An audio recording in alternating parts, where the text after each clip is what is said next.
फौजी अदालतें सिविलियंस के मुकदमात के फैसले कर सकेंगी। सुप्रीम कोर्ट आईनी बेंच ने फौजी अदालतों को 85 मुल्ज़मान के फैसले सुनाने की इजाज़त दी। फौजी अदालतों के फैसलों का मुस्तकबिल सिविलियंस के मिलिट्री ट्रायल केस के फैसले से मशरूत होगा। आईनी बेंच का कहना है कि जिन सिविलियंस को सजाओं में रियायत मिल सकती है, रियायत देकर रिहा किया जाए। जिन मुल्ज़मान को रिहा नहीं किया जा सकता, उन्हें सज़ा सुनाने पर जेलों में मुंतकिल किया जाए।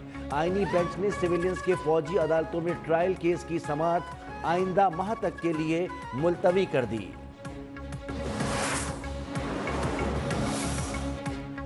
फौजी अदालतों में सिविलियंस के मिलिट्री ट्रायल का केस जस्टिस जमाल मंदोखेल ने रिमार्क्स दिए कि आर्मी एक्ट फौज की मुलाजमत के कवायद और डिसिप्लिन के लिए है।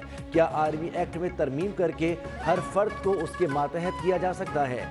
ये भी मद्देनजर रखेंगे कि आर्मी एक्ट 1973 के आइन से भी पहले बना था।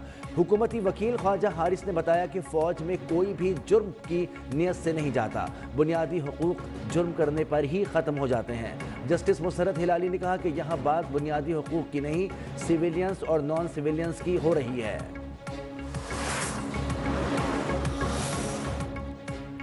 क्या अदालत फैसले के दीगर पहलुओं का जायजा ले सकती है या अपील कुरिंदा की इस्तदा तक महदूद रहेगी? फौजी अदालतों में सिविलियंस की मिलिट्री ट्रायल केस की समाअत के दौरान जस्टिस जमाल मंदोखेल का इस्तफसार। सरबराह आईनी बेंच जस्टिस अमीनुद्दीन ने कहा कि फरीकैन अपनी मारूजात तक महदूद रह सकते हैं, लेकिन अदालत नहीं।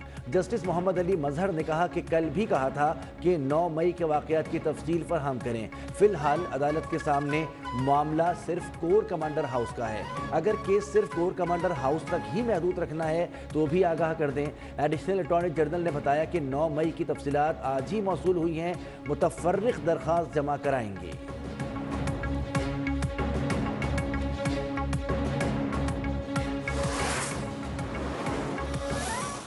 और सिर्फ ये मुल्क जो है आगे बढ़ सकेगा जिस वक्त यहाँ पे अमन होगा, जिस वक्त यहाँ पे रूल ऑफ लॉ होगा, आइन और कानून की बालादस्ती होगी, तो ये मुल्क आगे बढ़ सकता है। सुप्रीम कोर्ट ने फैसला किया है, जो 85 हमारे वर्कर है कि आर्मी एक्ट के मुताबिक जो है उसके ऊपर फैसला किया जाए।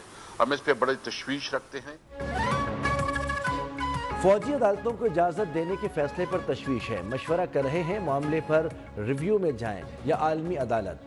रहनुमा पीटीआई असद कैसर की मीडिया से गुफ्तगू। अपोजिशन लीडर उमर अयूब का एक मरतबा फिर इस्लामाबाद वाक़े पर जुडिशल इंक्वायरी का मुतालबा। बोले आइन और कानून की बालादस्ती से ही मुल्क आगे बढ़ सकता है। साहबजादा हामिद रजा का कहना था कि मुज़ाकरात बराबरी की बुनियाद पर होंगे, मुस्बत इस्तेहकाम के लिए मुज़ाकरात की बात कर रहे हैं। पीटीआई ने डी चौक एहतजाज में जाँ बहक और लापता कारकुनान के मामले पर अदालत से भी रुजू कर दिया। चेयरमैन बैरिस्टर गौहर ने district and session court Islamabad में हुकूमत के खिलाफ दरख्वास्त जमा करा दी।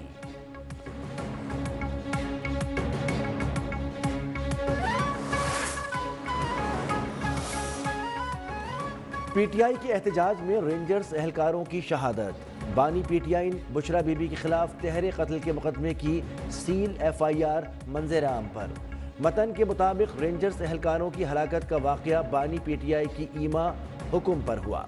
बानी पीटीआई के हुक्म की तामील बुशरा बीबी, अली अमीन, उमर अयूब ने हिकमत अमली की। वकास अकरम, सलमान अकरम राजा, मुराद सईद, जुल्फी बुखारी, रऊफ हसन और दीगर ने हिकमत अमली तैयार की। बुशरा बीबी दीगर मुल्ज़मान ने वीडियो पैगाम के जरिए अवाम को मुश्तइल किया।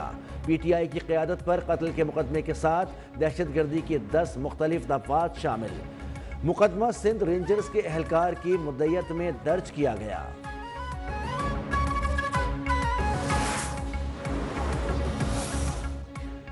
मदारिस रजिस्ट्रेशन बिल पर सदर मुमलिकत के 8 एतराज़ात। ज़राए के मुताबिक सदर ने एतराज़ उठाया है कि मदारिस अगर सोसाइटी एक्ट के तहत रजिस्टर्ड होंगे तो FATF और GSP समेत दीगर पाबंदियों का खदशा है। मुजवज़ा बिल मंजूर होने से आलमी पाबंदियाँ लग सकती हैं। ये एतराज़ भी लगाया गया कि मदारिस की रजिस्ट्रेशन सोसाइटी एक्ट के ज़रिए शुरू कर दी तो कानून की गिरफ्त कम हो सकती है, फिर कानून कम और मनमानी ज़्यादा होगी। ज़राए का कहना है कि सदर के एतराज़ात पर हुकूमत ने गौर शुरू कर दिया है।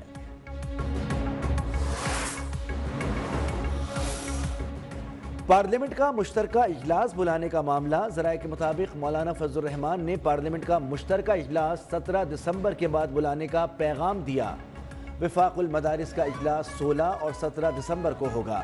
جمعیت علماء اسلام کے سینیٹر کامران مرتضیٰ کا کہنا ہے مدارس بل پر تمام ممبران نے ووٹ ڈالے ہیں، کسی نے اعتراض نہیں کیا، حکومت مدارس رجسٹریشن بل کا گزٹ دے۔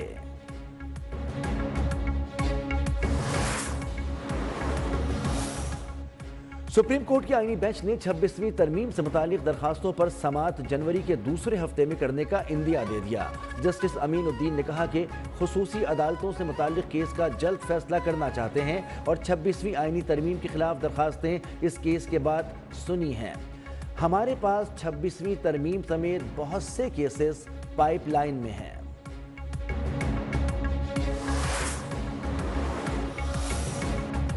جسٹس منصور علی شاہ نے جوڈیشل کمیشن کی رول میکنگ کمیٹی کے سربراہ جسٹس جمال مندوخیل کو خط لکھ دیا۔ کہا کہ جوڈیشل کمیشن کے رولز بنانے کا معاملہ عدلیہ کی آزادی کے لیے نہایت اہمیت کا حامل ہے۔ رولز بنائے بغیر ججز تعیناتی کے حوالے سے جوڈیشل کمیشن کی کارروائی غیر آئینی ہوگی۔ 26ویں ترمیم نے ججز تعیناتی کے حوالے سے عدلیہ کا توازن بگاڑ دیا ہے۔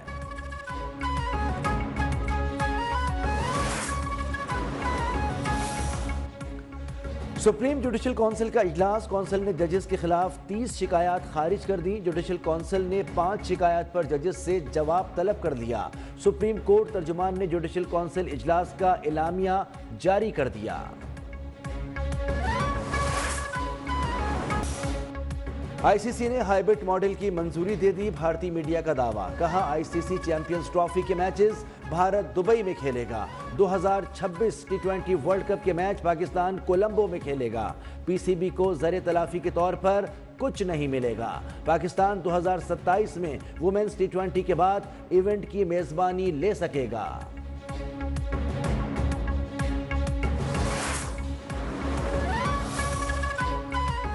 بانی P T I 190 million pound case میں گواہ پیش کرنے سے پیچھے ہٹ گئے۔ اڈیالہ جیل میں سماعت پر بانی اور بشرا پیش۔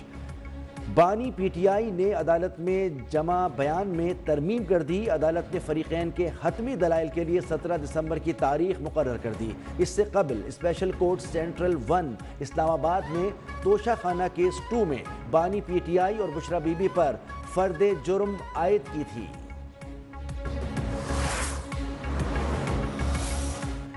انسداد دہشت گردی عدالت لاہور میں جناح ہاؤس حملہ کیس کی سماعت۔ تفتیش میں 4 پی ٹی آئی کارکنان قصوروار، 8 بے گناہ قرار۔ ملزمان کے وکلاء کی عبوری ضمانت واپس لینے کی استدعا۔ عدالت نے ضمانت کی درخواستوں کو خارج کر دیا۔ انسداد دہشت گردی عدالت کے جج منظر علی گل نے جناح ہاؤس حملے میں نامزد ملزمان کی ضمانت کی درخواستوں پر سماعت کی۔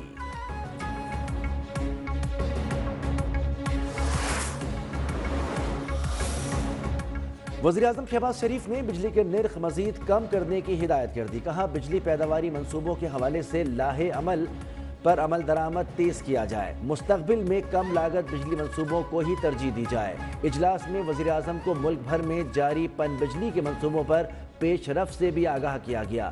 شہباز شریف نے کہا کہ پن بجلی منصوبوں سے صارف کو ماحول دوست اور سستی بجلی فراہم ہوگی۔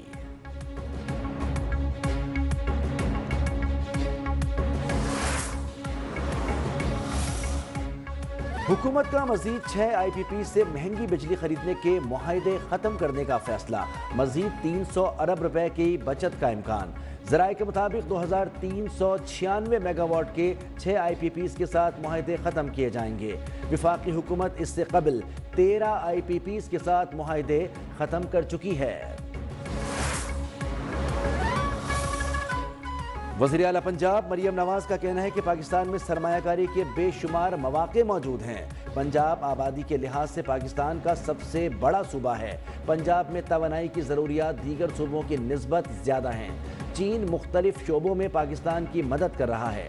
سرمایہ کاری کے لحاظ سے پاکستان اچھی مارکیٹ ہے۔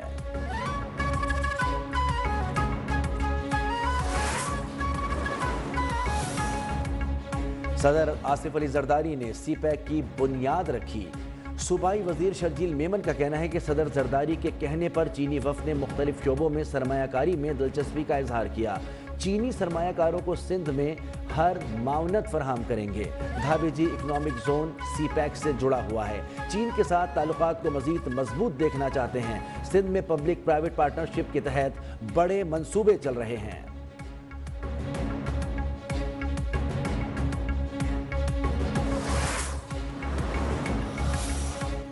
शाम में फंसे पाकिस्तानी वतन वापस पहुंच गए। बैरूत से 318 पाकिस्तानी शहरी चार्टर्ड तैयारे के जरिए इस्लामाबाद पहुंचे। वफाकी वजीर एहसन इकबाल समेत दीगर हुकाम ने इस्तकबाल किया। एहसन इकबाल का कहना है कि वजीर आज़म ने लबनानी हममनसब से रब्ता करके पाकिस्तानियों की वापसी की राह हमवार की।